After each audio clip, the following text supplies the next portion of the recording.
justicia y misericordia. Bienvenidos a este tercer capítulo donde estamos revisando el libro Introducción al mensaje de 1888. En esta sección vamos a revisar algunas de las declaraciones de los dos mensajeros de Minneapolis, es decir, de Waggoner y John, quienes fueron unánimes en exaltar a Cristo como un ser divino. Sus presentaciones no estuvieron manchadas por ninguna declaración ni concepción de Cristo como eternamente preexistente, es decir, como uno igual al Padre desde el principio con Dios. En sus escritos, Waggoner, Las Buenas Nuevas en Gálatas, versículo a versículo, él escribe: Cristo fue mediador desde antes que el pecado entrase al mundo, y lo seguirá siendo cuando no exista ya pecado en el universo ni necesidad de expiación. ¿Por qué él dice esto? Es la misma imagen de la sustancia del Padre. No se hizo mediador por primera vez en ocasión de la caída del hombre, sino que lo fue desde la eternidad. Nadie, no solamente ningún hombre, sino que ningún ser creado viene al Padre si no es a través de Cristo. A su vez, Alonso Young, en su libro Camino consagrado a la perfección cristiana, escribe lo siguiente: tal es Cristo el Salvador, espíritu del espíritu, sustancia de la sustancia de Dios. El centro del mensaje de Minneapolis de 1888 consiste, en cierto sentido, en un redescubrimiento a la justificación por la fe a partir del Nuevo Testamento, para preparar a un pueblo para la venida de Cristo. Así lo declaran ellos en su exposición, diciendo: el justo vivirá por la fe.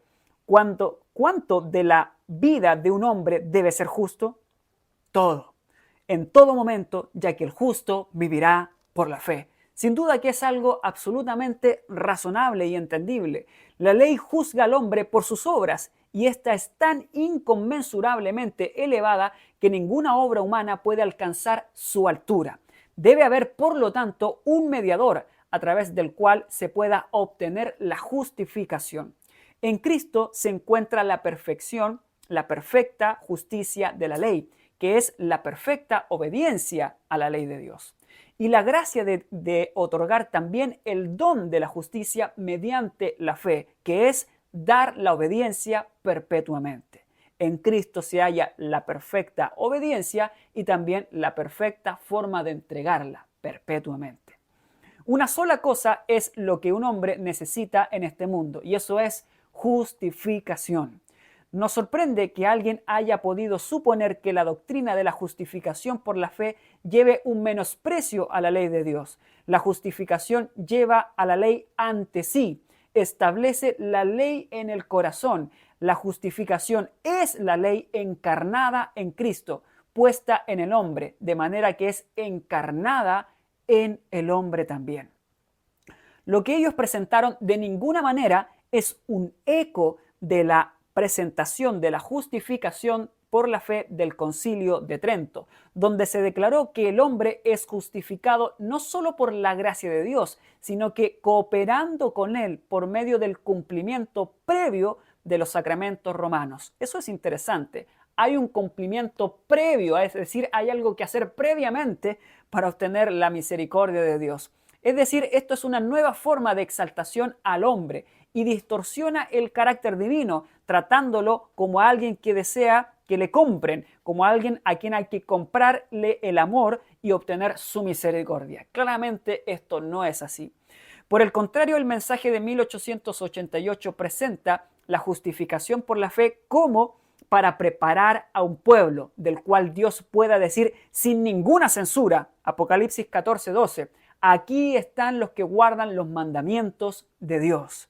Aquí está Jesús presentado como el único medio para obtener esta obediencia, nuestro intercesor. Esto es lo que el hombre recibe por voluntad propia a través de la fe, la obediencia a la santa ley de Dios.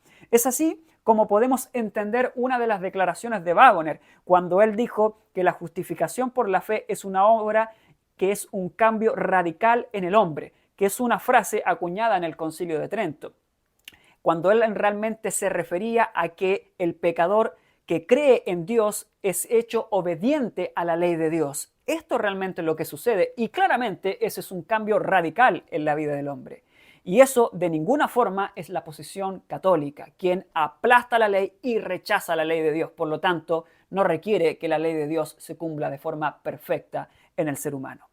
Los dos mensajeros estuvieron cautivos por Cristo, urgiéndonos a nosotros también a considerar a Jesús tal cual es decir, como sustituto y como garante. La garantía que tiene, decían ellos, el pecador del perdón completo y gratuito descansa en el hecho de que el legislador mismo, aquel contra quien se ha rebelado, es el que ha desafiado, es el que se dio por nosotros. Es decir, contra quien se está combatiendo es el mismo ser del quien estamos recibiendo el perdón gratuito y quien ha muerto por nosotros. Cristo pone su propia justicia sobre el pecador que cree en Jesús como sustituto por sus pecados. Se trata de un intercambio extremadamente beneficioso para el pecador. De la misma naturaleza eran los aciertos predicados por los reformadores del siglo XVI, pero la predicación de Waggoner y York construyó sobre este fundamento un gran edificio, que es la única y distintiva fe adventista del séptimo día, al relacionar el mensaje de la justicia de Cristo con la purificación del santuario, mostrando que el mensaje de la justicia de Cristo proviene desde ese mismo lugar, el lugar donde está Jesús intercediendo por nosotros y realizando la expiación final por el pecado. Por tanto, esto requiere una comprensión cabal de la justicia del Señor, más profunda de lo que nunca se hubiera hecho antes en nuestra historia. A esto Elena White se refirió en palabras de vida del Gran Maestro. El mundo está envuelto por las tinieblas de la mala comprensión de Dios. Los hombres están perdiendo el conocimiento de su carácter. El último mensaje de clemencia al mundo es una revelación del carácter de su amor. El último mensaje del mundo que el mundo debe recibir es una revelación clara de su carácter, reproducida en su pueblo. Por lo tanto, claramente el pueblo tiene que recibir de parte de Dios la obediencia perfecta, nada menor a eso, porque debe recibir al mismo Cristo, el cual se está presentando a través de su pueblo. Al aclarar ella su posición sobre el mensaje de Minneapolis, se refirió muchas veces y en muchas ocasiones y en muchos años desde 1888 en adelante sobre las declaraciones de Waggoner y York.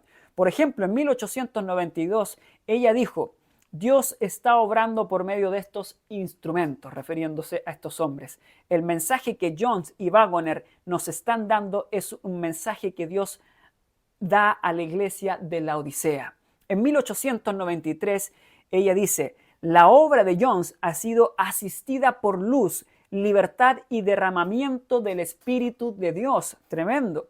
Y en una fecha tan avanzada como 1896, ella dice, ojo con esto, dice: quien rechaza la luz y evidencia que Dios nos ha otorgado tan libremente, está rechazando a Cristo.